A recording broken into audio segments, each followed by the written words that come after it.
A ticking clock on justice. Just days away from the 40th anniversary of Natalie Wood's mysterious death, time is running out to confirm what really happened to the beloved actress on this luxury yacht. We know that the night of November 28, 1981, started with Natalie Wood and 3 others on this boat. Her husband, Robert Wagner, her friend and co-star Christopher Walken, and the ship's captain, Dennis DeVerne.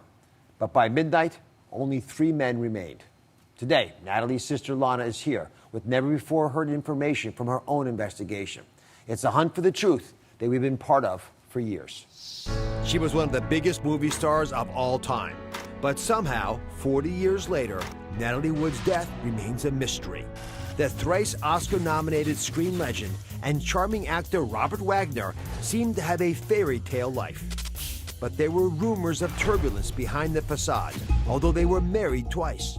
Natalie's sister Lana addressed their surprising reconciliation on our show. She said, well, because sometimes the devil you know is better than the devil you don't. Natalie's last night alive was spent with her husband on their yacht, Splendor, off the coast of California's Catalina Island, along with Captain Dennis DeVerne and Natalie's then co-star, Christopher Walken. Due to an extreme fear of deep water, Natalie did not swim. But somehow, she went overboard into the Pacific Ocean in the dead of night. Unbelievably, the Coast Guard wasn't called until hours after she was discovered missing. Her body was found just before 8 a.m. on November 29th, floating face down in the water a mile from the yacht. The 43-year-old's last moments alive fueled rampant speculation, and her autopsy reported substantial bruising on her body. But still, her death was ruled an accidental drowning.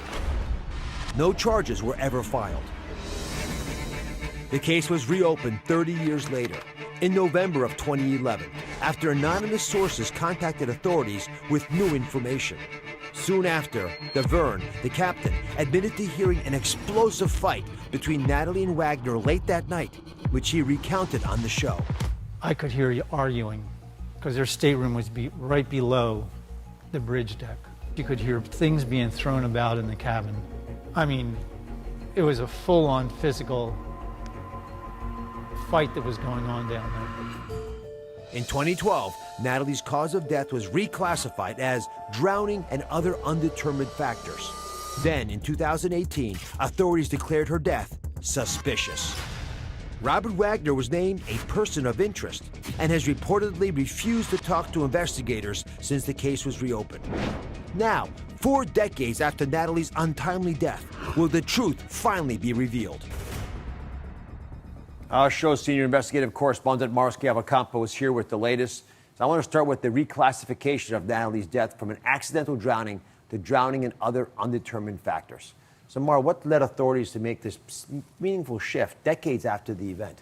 Well, initially, investigators couldn't confirm whether the bruises on her body had been sustained before she drowned or after. Were these injuries that she sustained in the water? But later, they determined that some of the bruises may have come from before the drowning, and they said that she, quote, looked like a victim of an assault. So let's take a closer look at what the autopsy reveals, because these bruises are very important. They paint a different picture from an accidental drowning. So first off, Natalie sustained bruising all over her body, right? Numerous bruises to the back of her legs, right? And to the front of her legs, as well as to her arms. And this is important, to her cheek and to her forehead. My team counted it at least 11 bruises on her back and 28 bruises on the front of her body. So, Mara, in 2018, Robert Wagner was named a person of interest in Natalie's death. Again, it's seismic shift. Why? Well, first of all, he was the last person with her before she died, so that's significant. But investigators also say that his story has been inconsistent and that also he has refused to speak with them since he has been declared a person of interest, and his account does not match that of other witnesses. So there are a number of factors here. Let's go over. Let's take a close look at Natalie and Robert Wagner's boat. It's called Splendor. Right? We built a replica here. The boat's captain, Dennis DeVerne, told me that the night of the partying, right, he was having a good time. It all took a turn when Robert Wagner, to orient you all here. So I've got Natalie right over here, and this is Robert Wagner over here. And Christopher Walken, who's their guest, is here. Now, Robert Wagner gets very upset because he thinks that Christopher Walken and Natalie are flirting. The captain, by the way, Dennis DeVerne, who I've had on the show, is over here watching the whole thing happen. So when Wagner gets upset, he slams a wine bottle down on the table, this table, breaks it. Something, by the way, that he confirms with his own memoir. Dennis then says, the captain, that Walken left immediately and went to his room in the front of the boat, and that's where he spent the evening, lying in his bed, sleeping, wondering what the heck happened. Dennis, meanwhile, left, and he goes upstairs to the deck, which is, again, above their bedroom. Right? And at the same time, Natalie and Robert Wagner go to their cabin, and they start having a heated disagreement. Right now, he's upset with her husband for doing what had occurred in the main stateroom, breaking the wine bottle, getting mad at Christopher Walken. And Dennis says that he came back down because he heard this loud arguing and possible violence. And when he gets to the door, Robert Wagner comes over and says, "Don't come in. I know we got it covered." Turns back around, the captain retreats, goes back and does his job. And one theory that has been raised is that Robert beat Natalie Wood until she was unconscious and then dragged her by her legs. Right? That would cause the bruises on her face and body. Remember, there were more bruises on the front of her body than the back. And then dumped her overboard.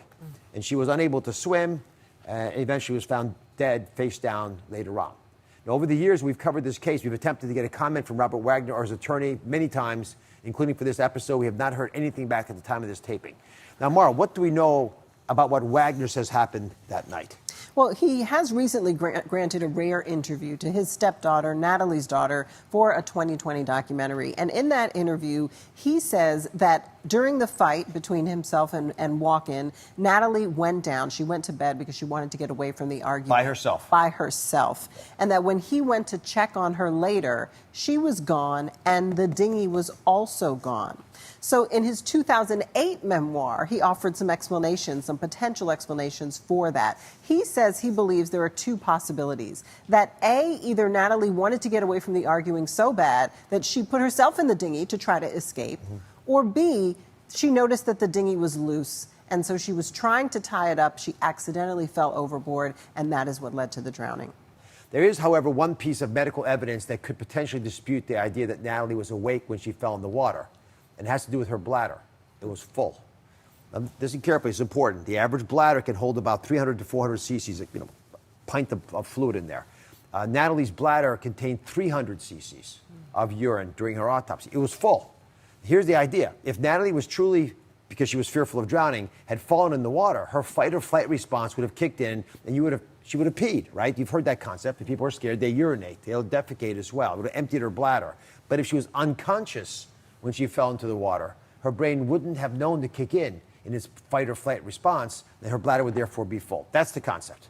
So with the 40th anniversary of Natalie's death approaching, what's the latest from the authorities? It's an open investigation. Yeah, we reached out to the LA County Sheriff's Department, and they told us that this is an open investigation, that they are not going to stop until they have answers. And they told us no, he has not spoken to them since he's been named a person of interest. And they would very much like to speak with him because he was the last person who saw Natalie alive.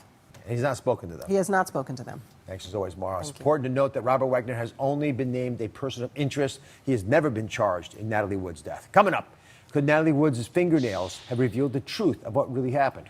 Her sister Lana is here revealing what her investigation uncovered. Robert all of a sudden picked up that bottle of wine like this. He smashed it on the table. He said, "What are you trying to do, F my wife?" Whew, I tell you what, the feeling, it was just amazing. It was just incredible what the feeling went through me. It's like, oh my God, I can't believe this is happening. That was Splendor boat captain Dennis DeVerne revealing the explosive moment Natalie Wood's final night alive took a devastating turn. What happened in the hours after her husband Robert Wagner smashed a wine bottle in front of Dennis, Natalie, and her co-star Christopher Walken has haunted and perplexed Natalie's family and fans for years. Natalie's sister Lana Woods is the author of Little Sister, my investigation into the mysterious death of Natalie Wood, and she joins us now. So I want to dive into your investigation. Yes. And Lana's been doing great work looking at something very subtle that was missing from the autopsy report. There was no mention of her fingernails or what was under them. And conventionally, folks, in autopsies, the victim's fingernail scrapings are going to be collected to see what's underneath them at the time of death. How crucial would that have been to the investigation, you believe? It may have appeared to be crucial now. And if there was tissue, her husband is on the yacht with her. If there were scrapings from the dinghy, she's been on the dinghy. So, as part of the investigation of Lana's work, she met an ear witness, that's what you called him, an ear witness, Yes. who says she heard something crucial the night that Natalie Wood died. Marilyn Wayne is her name. What did she tell you? Marilyn and I sat down to have lunch together. She wanted to talk to me, and she said that she was on her boat with her boyfriend and son, and that she heard a woman's voice screaming, help me, to the point where she went up on deck and woke up her boyfriend, and they were very concerned. She wanted to get in the water and see what could be done because she was that panicky, and she said the woman sounded that upset. But she was encouraged not to, as it was a stormy night. But she heard screaming, and then she heard taunting. She said she heard a man's voice saying, yeah, we're coming to get you. Things like that were very upsetting, obviously. That would be concerning. Did this witness ever come forward and speak to the police? Did they ever express concern about their own safety if they spoke out on Natalie's death? Marilyn was threatened by a note. Someone left a note in her message box at work. She's a stockbroker. And they said, if you value your life, you won't talk about anything. I mean, that's frightening to me. That's unbelievable. It's frightening, and it's, Dennis, who I'll come back to in a second, also expressed some concern. So according to Dennis's account of that evening, just before 11 p.m., Robert told him that Natalie was missing. This timeline is important. Authorities say about 2.5 hours later was the first call to the local harbor master. That's at 1:30 now. So 2.5 hours after the initial Robert Wagner's belief that she was missing, someone was called. And then another 2 hours go by when the Coast Guard's alerted. So it's not until 3:30 a.m. And then Natalie's remains were finally discovered at 7:45 a.m. Do you think your sister would have survived if she'd been found earlier? Oh, Roger Smith, who was Baywatch, who removed her body from the water, said that it was possible. But I don't know, because the detective said because of the bladder issue, she would have been unconscious or had already died when she hit the water. So Natalie and Robert Wagner married, then they got divorced, everyone knows, and then 10 years later, they got married a second time. I'm always curious when that happens. It's not rare. Why did they get divorced the first time? Natlie found that RJ had cheated on her, but in a fashion that Natlie did write about in the memoir that she was doing, completely destroyed her belief in marriage and what was the fairy tale, and she was devastated. She found him with a man. And found Robert Wagner with a man? Yes. How was your sister feeling about the relationship? Because she obviously forgave him enough to marry him again. Right. So Lana's niece, Natasha, has stood by her stepfather, Robert, and even made a documentary last year about her mother's life and death that included what Robert says happened that night. It's a rare interview. It was done to promote Natasha's documentary. And Robert Wagner said, she knows that I would never have done anything to hurt her mother. Did you ever witness Robert Wagner hurting your sister? No, I did not. Ever. What is told, I mean, I feel terrible bringing this up, but every time there is a case similar to this, which happens continually, what does everybody say? He would never have done that. He wasn't like that. He was gentle, he was kind. You know what? People cross the line, sometimes not purposefully, which is why I've always said, people have said to me, do you think it was premeditated? Absolutely not. But it happened. A line was crossed. There's a report from a neighbor in 1960 that they had had a scuffle. Yes. Evidently, Natlie ran to a neighbor's home late at night, pounded on the door and said, "Help me, he's going to kill me," and was let into the house. And the young boy, who was about 12 at the time, was awake and had come downstairs to see what was going on. And he said that Natalie's sweater was stained red, and they didn't know if it was blood or if it was wine, but she didn't say she was hurt. There was no other, she didn't mention that anymore. But yeah, then the dad went out front and saw Robert Wagner standing in the yard, and he said, "Your wife is in the house and she's fine." And that RJ just turned around and walked back into the house. My goodness. So it was tumultuous, at least at some point. Yes. All right, up next, more shocking revelations from Lana's investigation into her sister Natalie Wood's life and death right after this. I also start to feel fearful for my own life, because I'm thinking, to me, this whole thing didn't make sense. And I was thinking to myself, I wonder if he might be thinking, maybe I should get rid of him. That was boat Captain Dennis DeVerne claiming that he feared Natalie Wood's husband, Robert Wagner, may kill him after it was discovered she was missing from the boat.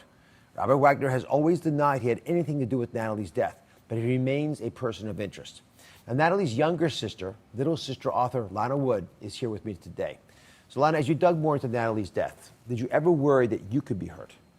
No, not really. I didn't. I really do feel that RJ tried to hurt me by excluding me, by cutting me out of the family, by doing a great many things that he did, but not that he would physically come after me, no.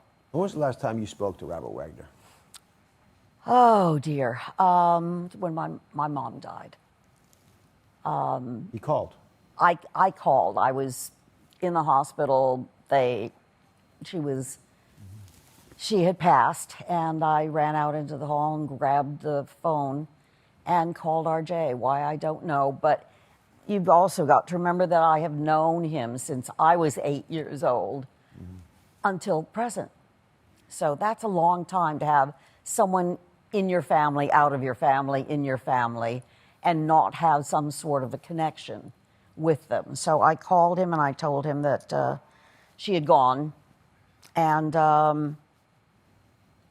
I just cried a lot, hung up. And he then, when I was already at home, called me back by himself without Willie Mae, who is the housekeeper, or anybody else beginning the phone call, and said he just wanted to say that he was sorry.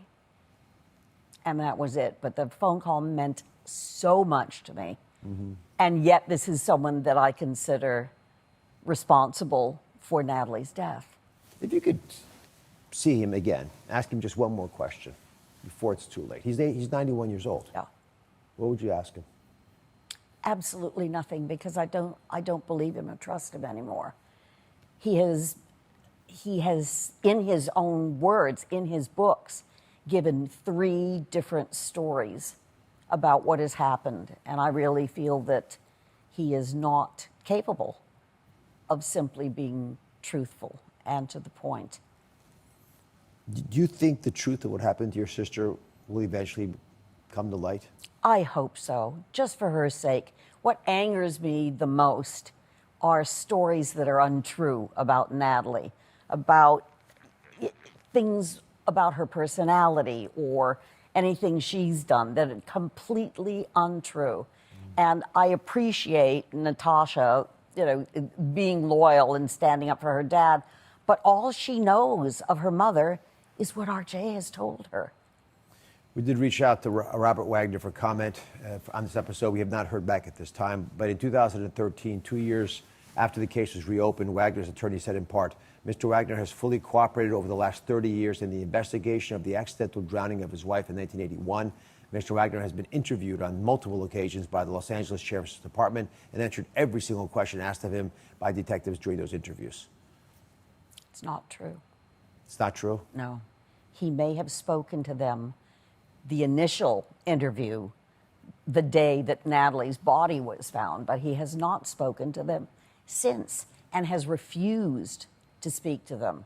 The detectives went all the way to his new house in Aspen, waited outside the gates, had to get permission, had to be driven to his house, and stood outside his door, and he would not come to the door and he would not speak to them. He has never spoken to the detectives that have been on the case now.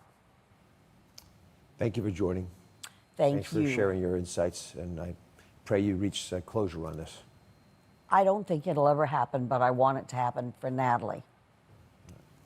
Lana's new book, Little Sister, is out today. Be sure to check out a copy. It's wonderfully written. Thank you for watching. Don't forget to subscribe and turn on notifications so you never miss out on new videos to live the good life.